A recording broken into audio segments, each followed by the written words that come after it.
নমস্কার, আমার বাংলা সংবাদে আমি রত্নেশ্বরনাথ আপনাদের সকলকে স্বাগত জানাচ্ছি। প্রথমেই সংবাদ শিরোনাম। মাত্র 25 মিনিটে 9টি জঙ্গি ঘাঁটি গুঁড়িয়ে দিল ভারতীয় সেনাবাহিনী। নিহত অন্তত 70 জঙ্গি।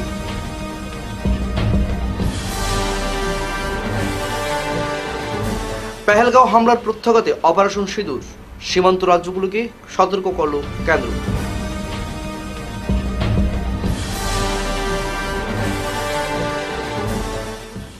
অপারেশন সিঁদুরে মাসুদ আজহারের পরিবারের 10 জন নিহত।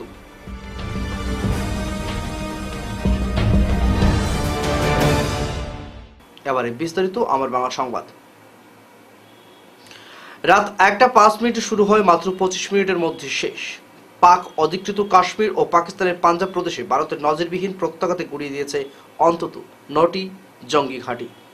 সরকারি সূত্রের দাবি অনুযায়ী অপারেশন সিঁদুর নামক এই অভিযানে নিহত হয়েছেন প্রায় 70 জন জঙ্গি। যদিও সরকারিভাবে ভারত কিছু জানায়নি, পাকিস্তান দাবি করেছে 26 জন নিহত এবং বহু সাধারণ নাগরিক আহত হয়েছেন।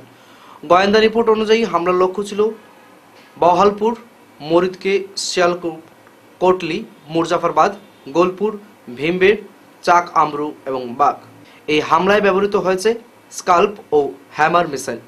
বহালপুর জৈশ-ই-মোহাম্মদের সদর দফতরে আঘাতেই মৃত্যু হয়েছে মৌলানা মাসুদ আজহারের পরিবারের 10 জন। The selection of these targets for Operation Sindoor was based on credible intelligence inputs and role of these facilities in perpetrating the terror activities.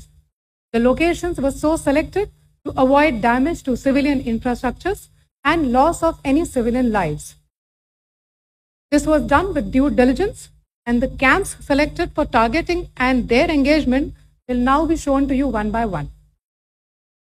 POJK ये टारगेट्स मैं आपको बताना चाहूंगी। सबसे पहले सवाई नाला कैंप मुजफ्फराबाद, जो कि POJK के लाइन ऑफ कंट्रोल से 30 किलोमीटर दूर है। यह एक लश्कर-ए तौयबा का ट्रेनिंग सेंटर था। 20 अक्टूबर 2024 सोनमर्ग, 24 अक्टूबर 24 गुलमर्ग, 22 अप्रैल 2025 पहलगाम। इन हमलों के आतंकियों ने यहीं से পেহেলগাঁওয়ে জঙ্গি হামলার জবাব দিতে গিয়ে ভারতীয় বাহিনী একযোগে হামলা চালায় পাকিস্তান ও পাক অধিকৃত কাশ্মীরে। তারপর থেকে বাড়তে থাকে সীমান্ত উত্তেজনা। এই পরিস্থিতিতে সীমান্তবর্তী 10 রাজ্যের মুখ্যমন্ত্রীদের সঙ্গে জরুরি বৈঠক করেন কেন্দ্রীয় স্বরাষ্ট্রমন্ত্রী অমিত শাহ। উপস্থিত ছিলেন বাংলার মুখ্যমন্ত্রী মমতা বন্দ্যোপাধ্যায় সহ উচ্চপদস্থ প্রশাসনিক কর্মকর্তারাও। সীমান্তে গোলাবর্ষণের মধ্যে দ্রুত সাধারণ মানুষকে নিরাপদে সরিয়ে আনার নির্দেশ দিয়েছেন শাহ। কেন্দ্র জানিয়েছে, এই হামলা শুধুমাত্র জঙ্গি পরিকাঠামোর উপর, পাকিস্তানের সেনার উপর নয়। এরই মধ্যেই পাল্টা হুঁশিয়ারি দিয়েছেন পাক প্রধানমন্ত্রী শাহবাজ শরীফ। ये इंटरनेशनल बाउंड्री से 100 किलोमीटर दूर है।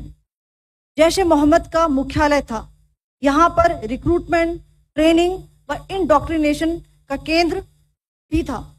शीर्ष आतंकी अक्सर यहाँ आते थे। मैं आप सबको बताना चाहती हूँ कि किसी भी सैन्य ठिकाने का निशाना नहीं बनाया गया और अभी तक किसी तरह की नागरिक क्षति की रिपोर्ट नहीं है। অপারেশন সিঁদুরে মাসুদ আজহারের পরিবারের 10 জন নিহত। তিনি বেঁচে আছেন কিনা তা নিয়ে ধোঁয়াশা।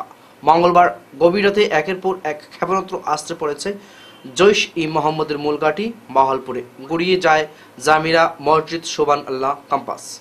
ভারতীয় হামলায় মৃত্যু হয় জৈশ প্রধান মাসুদ আজহারের বোন শার্লক সহ পরিবারের মোট 10 সদস্যের।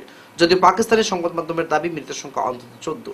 প্রশ্ন হয়েছে, মাসুদ আজহার কি নিজে নিহত হয়েছেন? দীর্ঘদিন অন্তরালে থাকা এই জঙ্গি নেতাকে 2024 সালের শেষ দিকে বহালপুরেই দেখা গেছিল।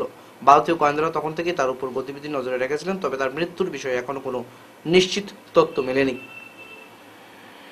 আকাশপথে হামলার পরিস্থিতি মোকাবেলায় মক ড্রিল ট্রেনিং সচেতন করা হচ্ছে স্কুল, কলেজ ও সাধারণ নাগরিকদের। দেশের নিরাপত্তা ও জনসচেতনতা বৃদ্ধির লক্ষ্যে আকাশপথে সম্ভাব্য হামলার প্রেক্ষিতে আসামেও চলছে মক ড্রিল ট্রেনিং। বিভিন্ন স্কুল, কলেজের শিক্ষার্থী, শিক্ষক এবং সাধারণ নাগরিকরা মাঝে মধ্যে এই মক ড্রিল ট্রেনিংয়ে মহড়া নিচ্ছে। এই মহড়ার মাধ্যমে দেখানো হয়, যদি শত্রুপক্ষের আকাশপথে হামলা ঘটে তবে নাগরিকদের কিভাবে নিরাপদ আশ্রয়ে যেতে হবে, সাইরেন বাজলে কি করণীয় এবং কোন জায়গায় দাঁড়ানো বা আশ্রয় নেওয়া বিপজ্জনক হতে পারে। বিশেষজ্ঞরা জানান, আকাশপথে হামলার সময় জানলাবিহীন শক্ত কাঠামোর নিচে আশ্রয় নেওয়া, বিদ্যুৎ সংযোগ বিচ্ছিন্ন রাখা এবং সরকারি নির্দেশনা মেনে চলা অত্যন্ত গুরুত্বপূর্ণ। শিক্ষার্থীর হাতে তুলে দেওয়া হয় সচেতনতামূলক লিফলেট এবং পরিচালিত হয় সরাসরি মহড়া। কেন্দ্রীয় ও রাজ্য সরকারের পক্ষ থেকে জানানো হয়েছে, ভবিষ্যতে এ ধরনের মহড়া চালিয়ে যাওয়া হবে যাতে প্রতিটি নাগরিক দুর্যোগ মোকাবেলায় প্রস্তুত থাকতে পারে।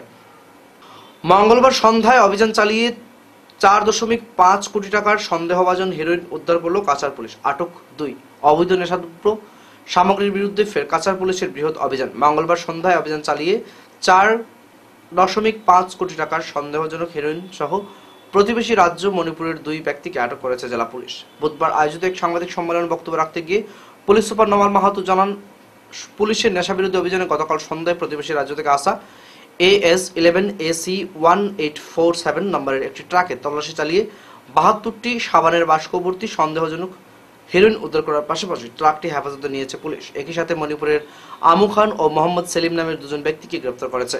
তাছাড়াও গাড়িতে থাকা 4 প্যাকেট অবিয়ম পাউডার ও সিজ করা হয়েছে।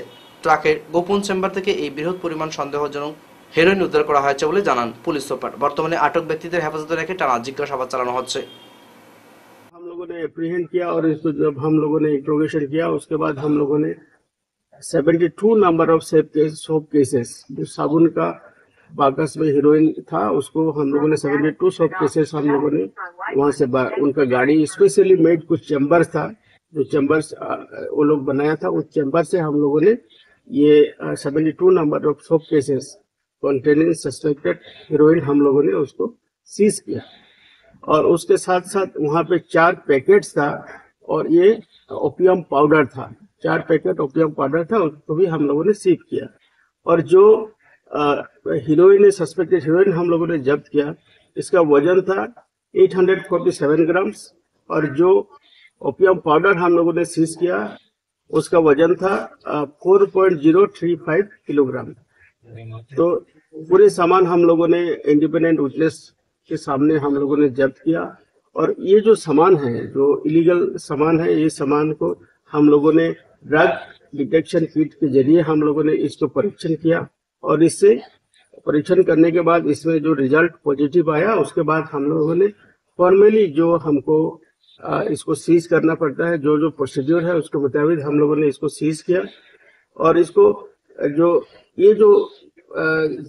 इलीगल साइकोट्रॉपिक सब्सटेंस जो हम लोगों ने जब्त किया, जो ड्रग्स हम लोगों ने जब्त किया, ये जब पूरे सामान का जो इसका ब्लैक मार्केट में इसका मूल्य होगा 4.5 करोड़। 1961 সালের 19 মে মাতৃভাষার অধিকার রক্ষার আন্দোলনে একাদশ শহীদের রক্তে রঞ্জিত হয়েছিল শিলচর রেল স্টেশন। এরপর থেকে বিশেষ দিনটিতে শ্রদ্ধা আবেগের সঙ্গে পালন করা হয় বরাকে। এবারে 19 মের আগে বরাকের দীর্ঘদিনের দাবি ভাষা শহীদ স্টেশন নামকরণের বাস্তবায়নের দাবিতে সরব হলো বরাক ডেমোক্রেটিক ফ্রন্টের মুখ্য আহ্বায়ক প্রদীপ দত্ত রায় বলেন, ইদানিং বরাক উপত্যকার পরিকাঠামোগত উন্নয়নের জন্য যেভাবে প্রকল্প ঘোষণা করা হচ্ছে তার জন্য অবশ্যই মুখ্যমন্ত্রী ও সরকারকে ধন্যবাদ জানাচ্ছেন তারা। ভাষা শহীদ স্টেশন নামকরণের ব্যাপারে বক্তব্য রাখতে গিয়ে তিনি বলেন, দীর্ঘদিনের আবেদন নিবেদন এবং আন্দোলনের ফলশ্রুতিতে কেন্দ্রীয় সরকার রেল মন্ত্রক ভাষা শিলচর স্টেশনের নাম পরিবর্তন করে ভাষা শহীদ স্টেশন করার আপত্তি নেই বলে জানায়। রাজ্য সরকারের কাছে এই নামের লিপি বিভিন্ন ভাষায় তৈরি করে পাঠানোর নির্দেশ জানিয়ে চিঠি দেয়, কিন্তু বহুদিন ধরে এই ফাইলটি দিশপুরে আটকে রয়েছে। বর্তমান মুখ্যমন্ত্রী বিগত দিনে ভাষা শহীদ স্টেশন স্মারক সমিতির একটি স্মারকলিপির পরিপ্রেক্ষিতে স্থানীয় বিধায়ক দীপায়ন চক্রবর্তীকে এ ব্যাপারে কার্যকরী পদক্ষেপ গ্রহণ করার নির্দেশ দেওয়া সত্ত্বেও কোনো রহস্যজনক কারণে এই দাবি আজও বাস্তবায়িত হয়নি। প্রদীপ দত্ত রায় তাই বিডিএফ এর পক্ষ থেকে এবছর 19 মের আগে এই সামান্য বিষয় বাস্তবায়ন করার বরাকবাসীর আবেগকে মান্যতা দেওয়ার জন্য সরকারের কাছে দাবি জানান। তিনি আরো বলেন, বরাকের মাতৃভাষা রক্ষার আন্দোলন কখনোই একা বাংলাভাষীদের আন্দোলন ছিল না।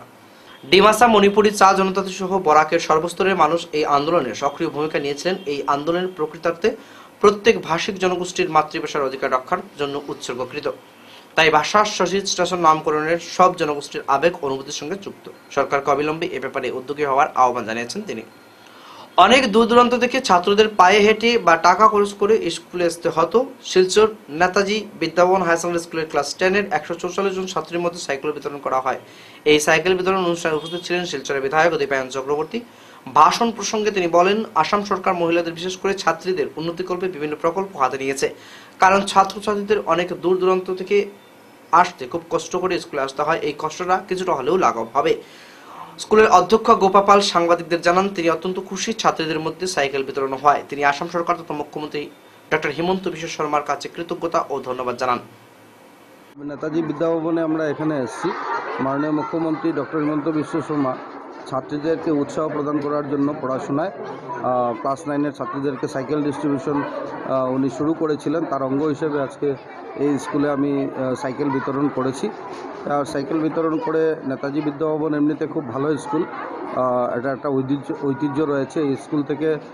ড্রামাতে আমরা জানি যে ন্যাশনাল লেভেল কম্পিটিশনে স্কুল থেকে প্রথম হয়েছে।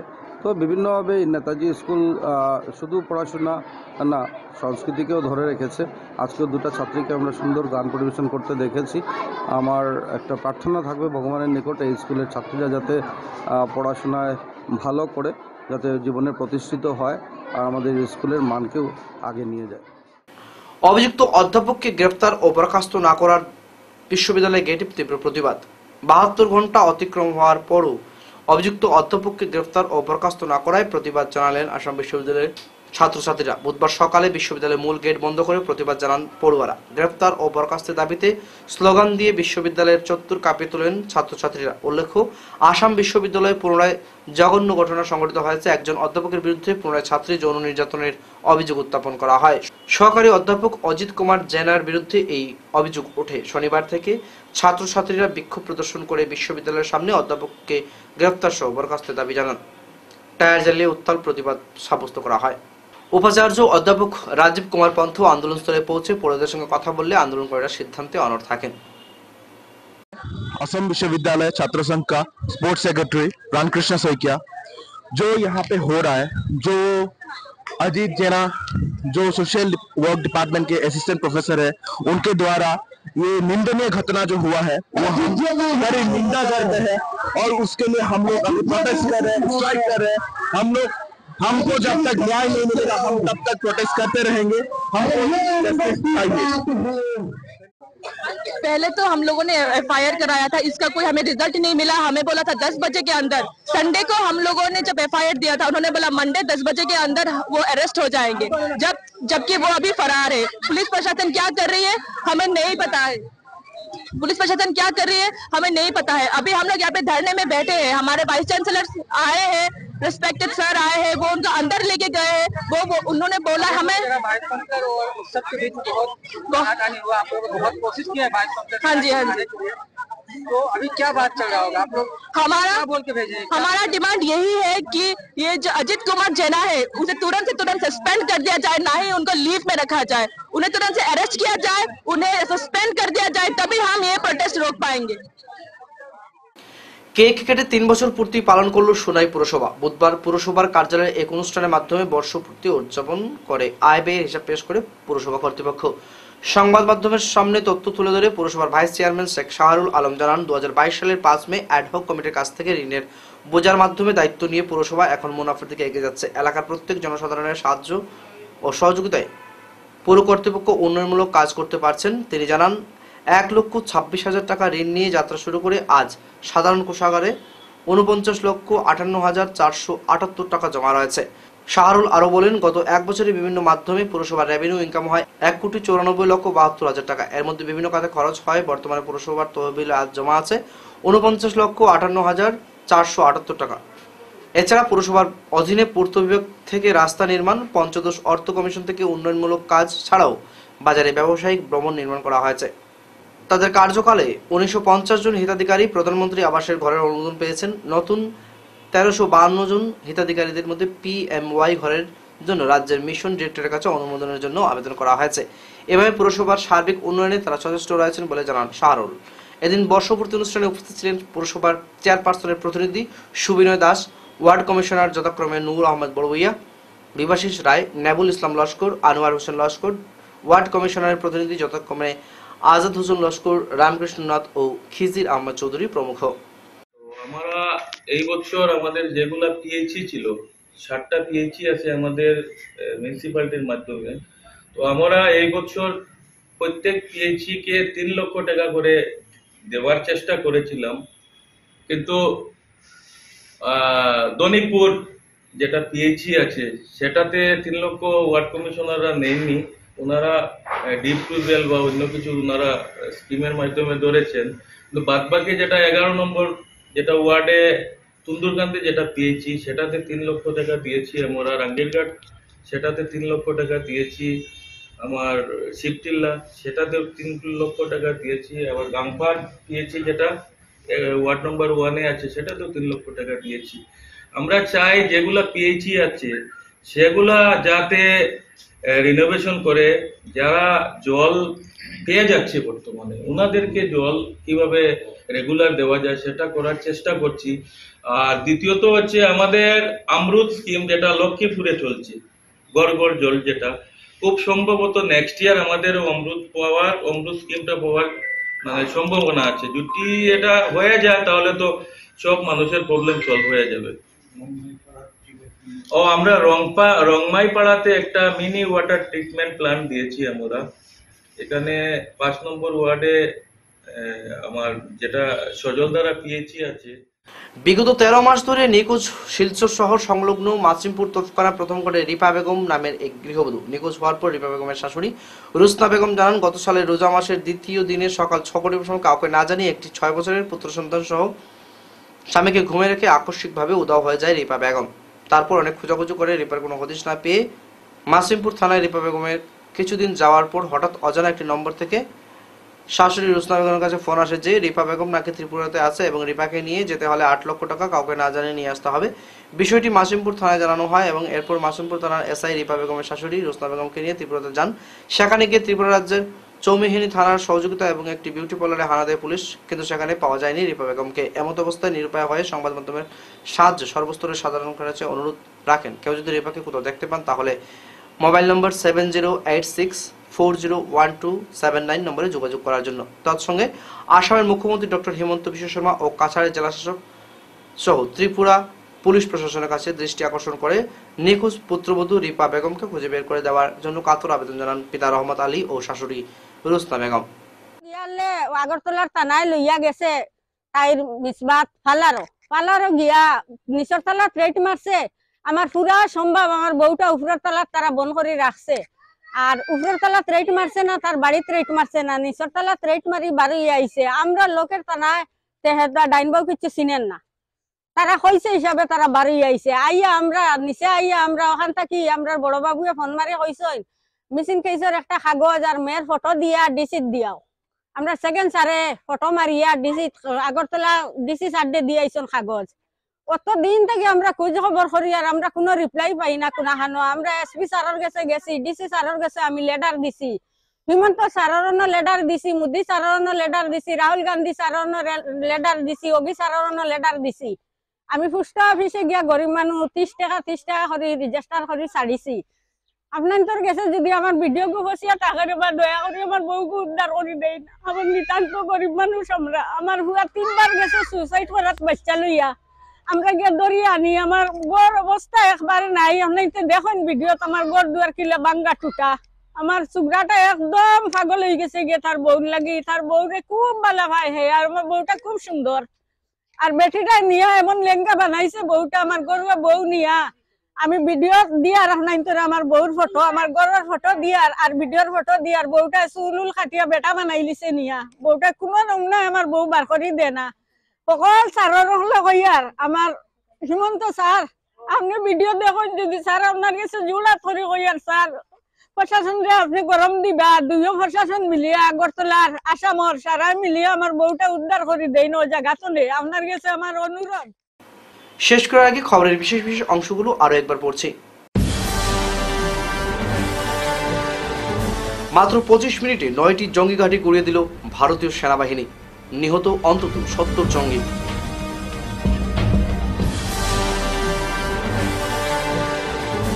পেহেলগাঁও হামলার প্রত্যাঘাতে অপারেশন সিঁদুর, সীমান্ত রাজ্যগুলোকে সতর্ক করল কেন্দ্র।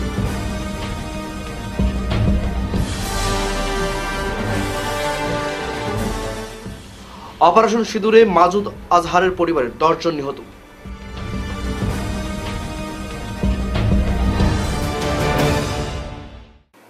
এখনকার মতো আমার বাংলা সংবাদ এ পর্যন্তই। ধন্যবাদ।